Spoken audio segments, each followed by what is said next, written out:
का नाम और प्रभु अभिन्न रूप हैं। जैसे प्रभु में अनंत शक्ति है, ऐसे नाम में अनंत शक्ति है। जैसे प्रभु महान ऐश्वर्य वैभव संपन्न है, ऐसे नाम महान ऐश्वर्य वैभव संपन्न है। यदि किसी सम्राट के महान वैभव खजाने में असंख्य धन हो और आपको पता ना चले और आप उसी के पास रहते हो और एक एक रुपए मांगते हो, फुटपाथ में खड़े हुए, पास में खजाना जमा है, किसी वैभवशाली सम्राट का खजाना है, वो भी छोड़े हुए, कोई भी ले सकता है, पर पता ही नहीं कि इसके अंदर खजाना है और वही खड़े फुटपाथ में एक एक रुपया मांग रहा है। ऐसे ही भगवान ने अपना सारा खजाना नाम में रख के छोड़ दिया। नाम रूपी खजाने में भगवान की अनंत शक्ति, अनंत वैभव ऐश्वर्य छुपा हुआ है। पर ये जीव माया के फुटपाथ में खड़ा होकर वासनाओं की भीख मांग रहा है और सच्चिदानंद सुख भरा हुआ नाम का खजाना पास है। अगर उसका परिचय कर ले, राधा राधा राधा, कृष्ण कृष्ण कृष्ण, हरि हरि हरि, वो माला माल हो जाए। जैसे भगवान में अनंत गुण है, ऐसे नाम में अनंत गुण है। नाम जपोगे वो सब अनंत गुण आपके अंदर प्रकाशित हो जाएंगे। जैसे भगवान को मंगल भवन कहा गया, ऐसे नाम को मंगल भवन कहा गया। नाम जपत मंगल दिशि दसहु, जैसे भगवान के लिए कहा गया मंगल भवन अमंगलहारी, तो नाम जपत जहां हमारे जिह्वा पे नाम, सारे अमंगल नष्ट हो जाएंगे। मंगल दिशि दसहु, दसों दिशाओं में कहीं भी हो, नाम चल रहा है, मंगल ही होगा। ये नाम रूपी अमृत का त्याग कर ये जो हम लोग विषय रूपी विष पी रहे हैं, इसलिए हमारी दुर्गति हो रही है।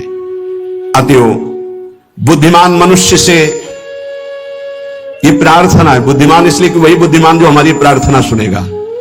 ये जीवन पुरुषार्थ करने के लिए मिला है। पुरुषार्थ एक बात का, जिह्वा पे नाम और शरीर से जो आपका कर्तव्य है वो कर्तव्य कीजिए।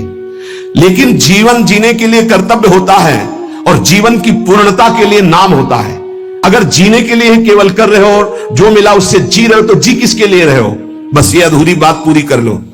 अपने कर्तव्य का पालन और भगवान नाम जिह्वा पे अगर आदर सहित कहीं तुम नाम जप करने लगे तो आप जान लीजिए कि अब आपका निश्चित उद्धार हो जाएगा। कोई भी दुख आपको फंसा नहीं पाएगा। जब तक तुम्हारे अंदर नाम के प्रतिभाव नहीं आ रहा है, तभी तक ये आपत्ति विपत्तियां आपको घेरे हुए हैं। आपत्ति विपत्तियों में फंसकर हम जिससे आपत्ति विपत्तियां आ रही वही पाप कर्म और करते जाते हैं। और जबकि आपत्ति विपत्ति के नाश का उपाय हरि स्मृति सर्व विपद विमोक्षणम, यदि हम हरि का स्मरण करने लगे तो हर विपत्ति से लड़ सकते हैं, हर आपत्ति से हम लड़कर निकल सकते हैं। लेकिन हमारे द्वारा आपत्ति विपत्ति आने पर और पाप कर्म होने लगते हैं, जिससे और दुख में डूब जाए। मूर्खता हमारी बुद्धि में बैठ गई है। जब तक प्रभु का नाम जपने की बात आप अपने हृदय में नहीं लाते, तब तक अन्य कोई साधन आपको दुखों से नहीं बचा सकता। पक्का मानो, ये किसी पक्षपात बात नहीं है। कलेर दोष निधे राजन नस्त हेको महान गुण कीर्तना देव कृष्णस्य मुक्त बंधा परम ब्रजेत। बड़ा विचित्र खेल है। सबको शास्त्रों का सम्यक स्वाध्याय करना चाहिए, तभी पता चलता है कि हम जो सुन रहे हैं वो सही सुन रहे हैं या गलत सुन रहे हैं। आजकल बहुत गलत भी सुनाया जाता है। हमें लगता है कि थोड़ा श्रवण इंद्रिय को बचाया जाए। कलिर दोष निधे राजन, कलयुग का यह दोष है अपने को भगवान और भगवान को ना मानना। क्यों? दुर्गति इसी से तो होगी। भगवान को जिसने भगवान माना और तन्मय हो गए तो स्वयं भगवत स्वरूप हो गए, ये हम बात मानते। तस्मित् तज्जने भेदा भावात, भगवान में तन्मय हो गए तो भगवान के स्वरूप हो गए।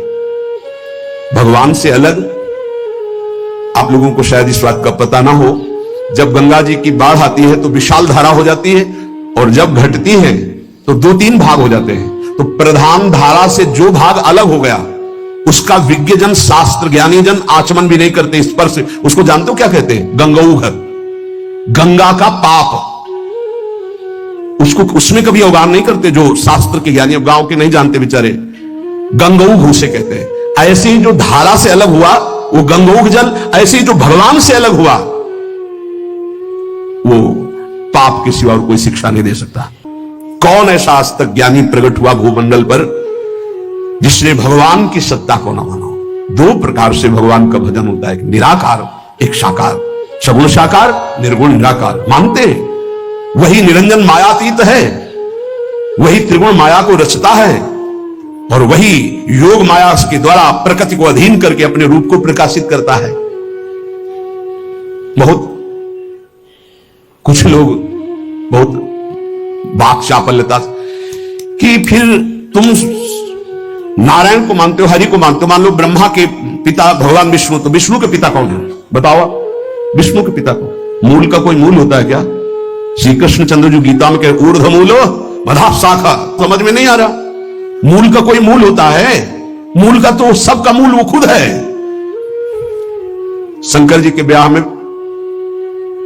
वेद ही ब्राह्मण रूप धारण करके स्वस्थ वाचन हरि ओम, फिर शाखोच्चार बोला जाता है अंबा पार्वती जी के साथ। आपका नाम, पार्षद खड़े थे, देवाधिदेव महादेव, बाप का नाम शाखोच्चार में बोला जाता है।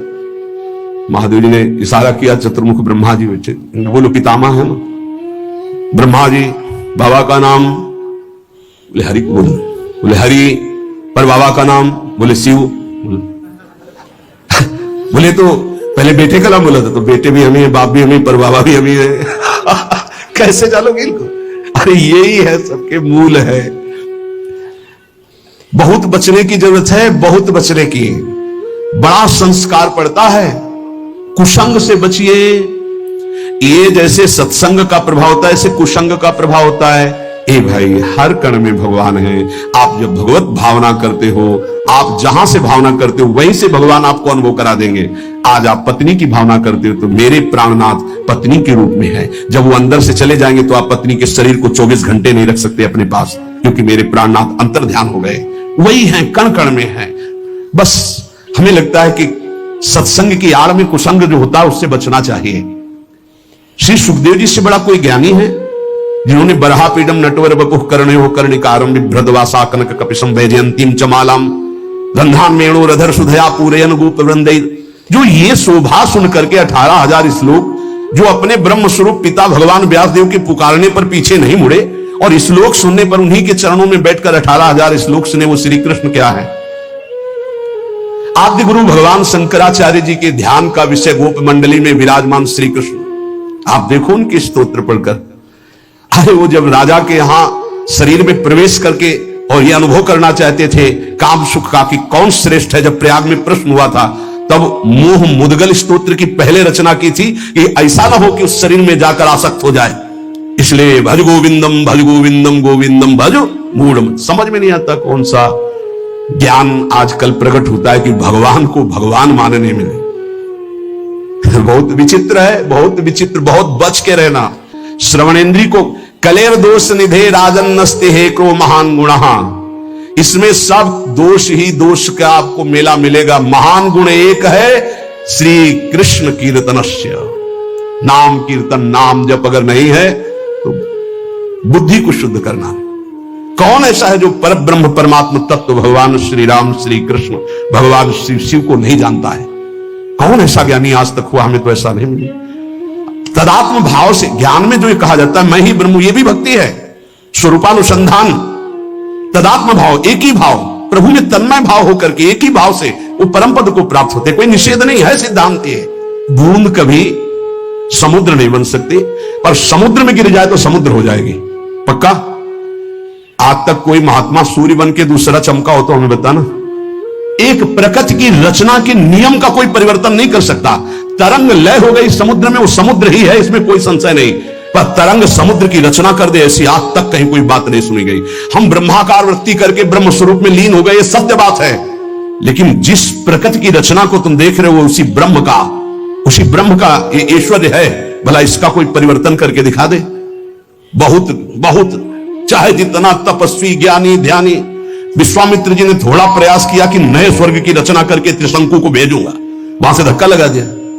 वहां तक ऐसे ही लगा हुआ है त्रिशंकु, ना नीचे उतार पाए ना ऊपर भेज पाए।